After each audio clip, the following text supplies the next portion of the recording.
Mesdames et messieurs de la presse, mes chers aînés, chers amis, messieurs les officiers généraux, officiers, sous-officiers, militaires du rang, mesdames et messieurs, vos rangs, grades et qualités respectés. Gabonais, Gabonaises, mes chers compatriotes, je voudrais commencer cette allocution en m'adressant d'un cœur reconnaissant une action de grâce au Dieu Tout-Puissant.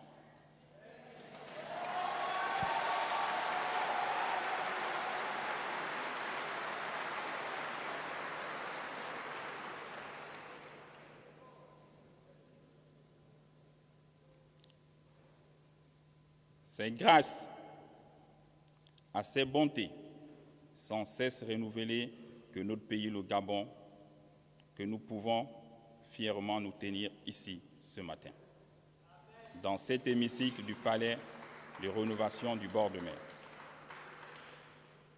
Ce même Dieu qui nous a parlé le matin du 31 août 2023 et qui continue de nous parler est celui qui a conduit nos pas jusqu'ici.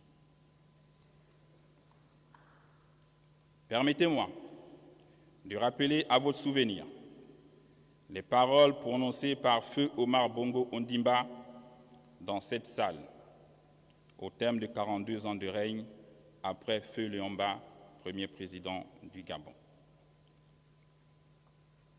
Il disait « Dieu ne nous a pas donné le droit de faire du Gabon ce que nous sommes en train de faire. Il nous observe. Il dit, amusez-vous. Le jour où il viendra aussi vous sanctionner, il le fera.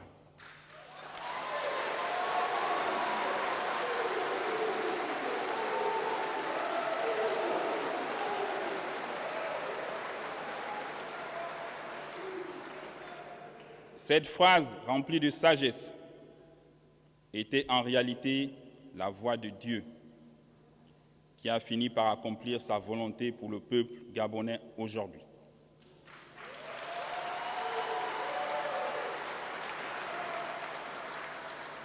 Gabonaises, Gabonais, mes chers compatriotes, permettez-moi d'exprimer mes sincères remerciements à tous ceux qui, nombreux, très nombreux, ont effectué le déplacement pour prendre part à cette cérémonie d'investiture. J'ai une pensée particulière pour tous les Gabonais de la diaspora qui suivent cette cérémonie de là où ils sont.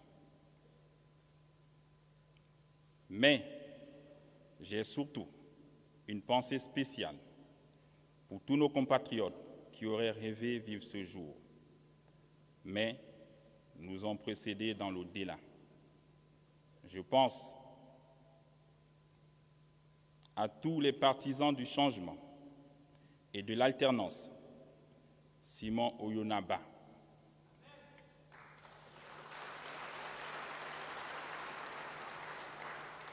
Martine Oulabou,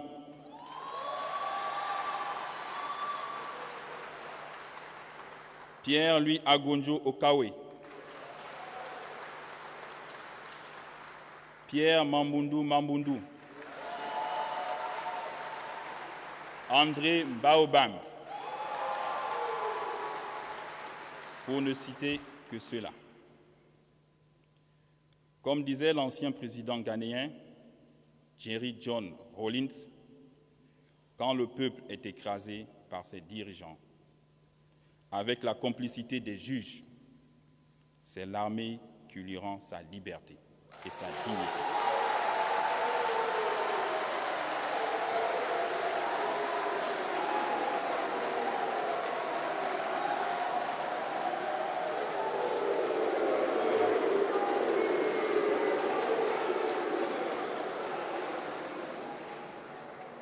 C'est fort de cet esprit que le 30 août 2023, telle une météorite dans la nuit noire, les forces de défense et de sécurité de notre pays ont pris leurs responsabilités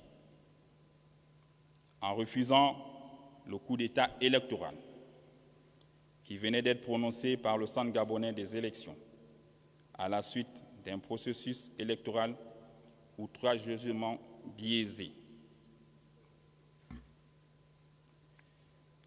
C'est sans aucune violence, sans heurts et sans effusion de sang que le Comité pour la transition et la restauration des institutions, en abrégé CTRI, a changé le régime en place, qui confisquait le pouvoir des institutions de la République depuis plusieurs années, au mépris flagrant des règles démocratiques.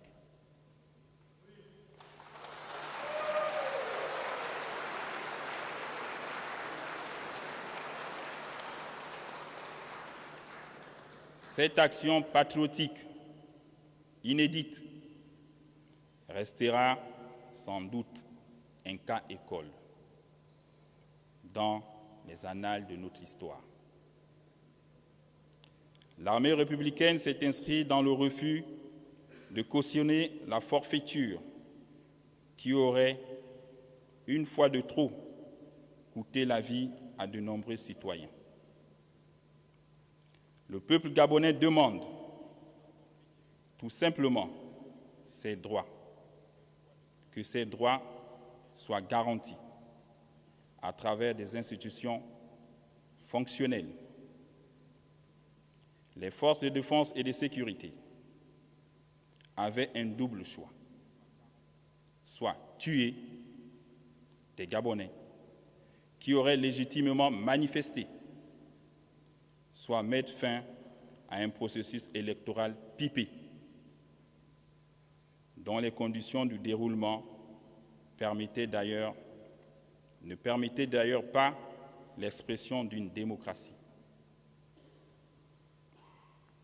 C'est en toute liberté et responsabilité que nous avons dit non. Plus jamais ça dans notre beau pays, le Gabon.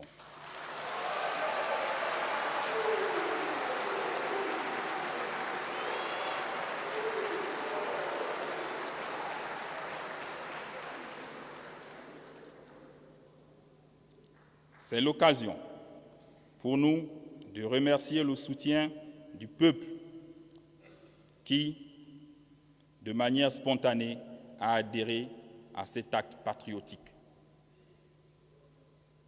Notre étonnement est grand lorsqu'on entend certaines institutions internationales condamner l'acte posé par des soldats qui n'ont fait que respecter leur serment sous le drapeau.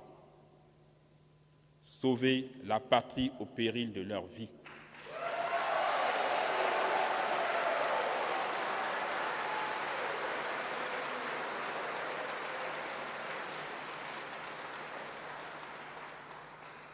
Desmond Tutu disait, je cite, « Si vous êtes neutre devant une situation d'injustice, c'est que vous avez choisi d'être du côté de l'oppresseur. »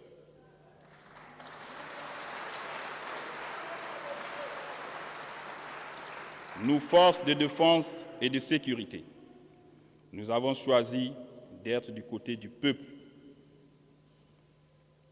et de la liberté.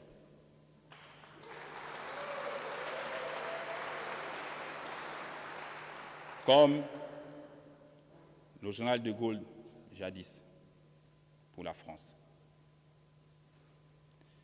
Chers compatriotes, la Constitution est le texte fondateur d'un État.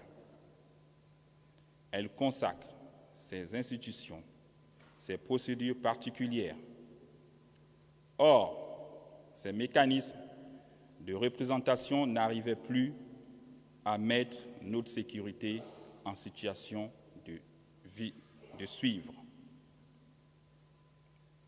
Il est donc important que les Gabonais de toutes les couches s'accordent pour adopter une nouvelle constitution par référendum.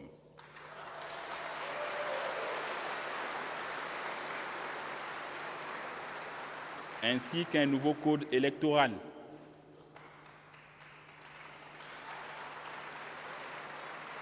et un code pénal fiable.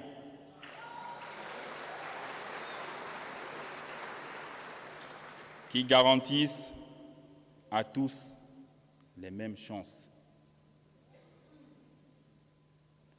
Notre pays, le Gabon, mérite des institutions fortes, crédibles, une gouvernance assainie, plus en phase avec les normes internationales en matière de respect des droits humains, des libertés fondamentales, de la démocratie, de l'état de droit.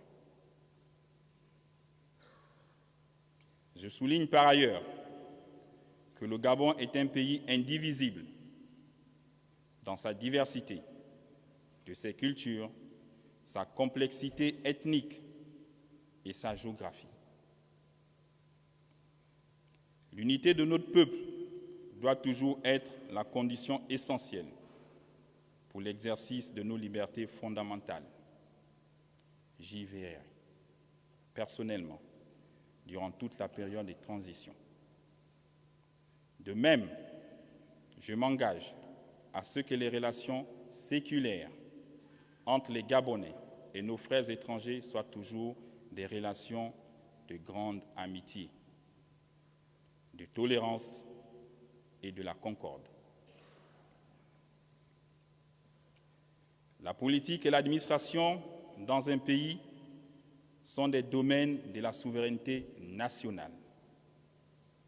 Le dire n'est nullement de la xénophobie.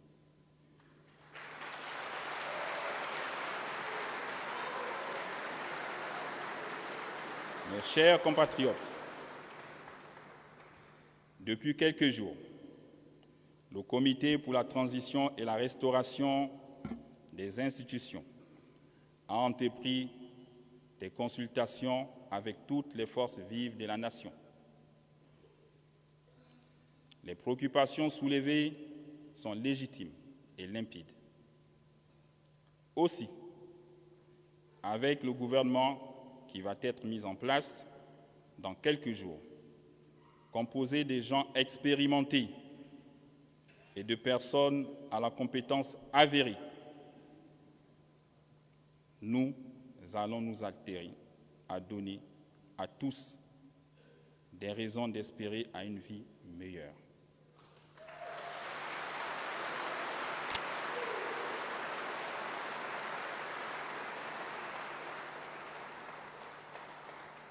Ici et maintenant, je m'engage solennellement à ne ménager aucun effort pour qu'à l'issue de cette transition, notre pays, le Gabon, soit doté d'institutions fortes, démocratiques et crédibles.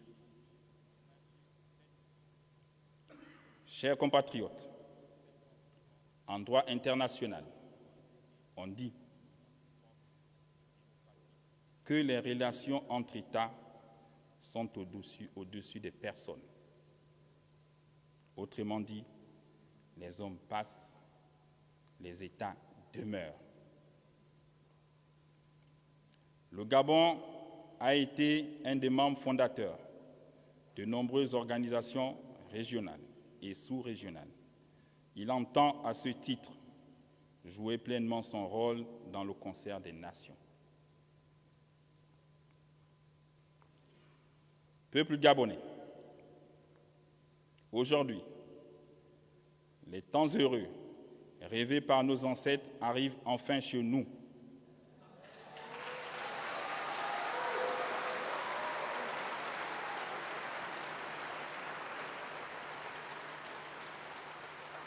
Il faut donc un changement profond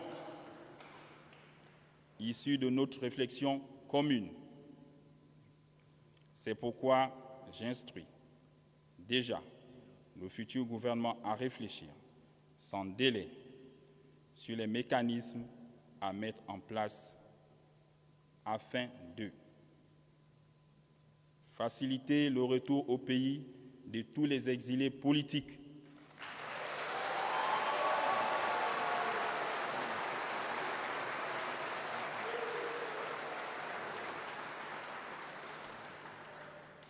rétablir la bourse pour les élèves du secondaire,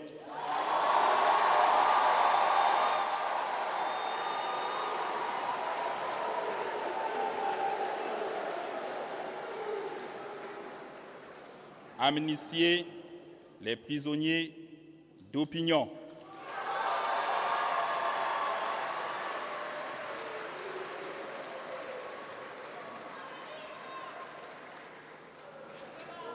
financer l'économie nationale avec les partenaires locaux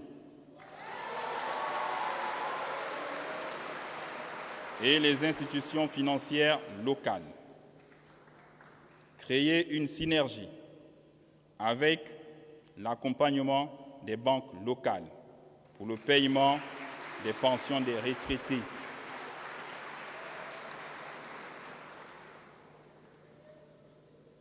réviser les conditions d'attribution de la nationalité gabonaise,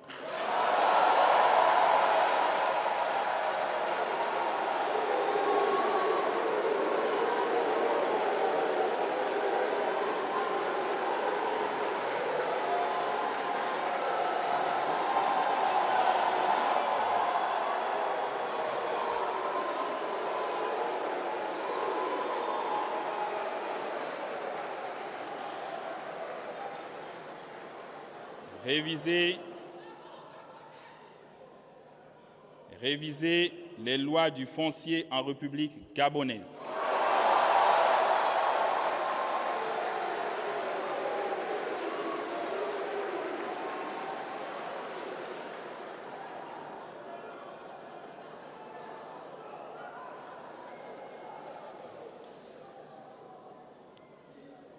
à l'issue de cette transition, avec l'apport de tous les Gabonais, partenaires au développement, nous entendons remettre le pouvoir aux civils en organisant de nouvelles élections libres, transparentes et crédibles dans la paix sociale.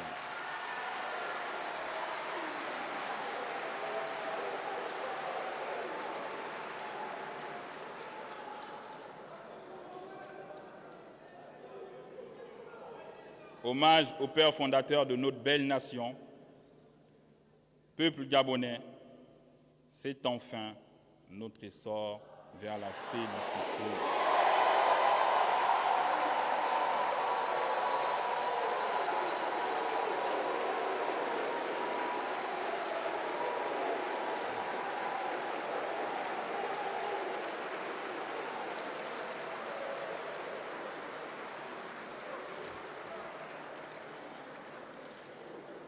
Honneur et fidélité à la patrie, je vous remercie.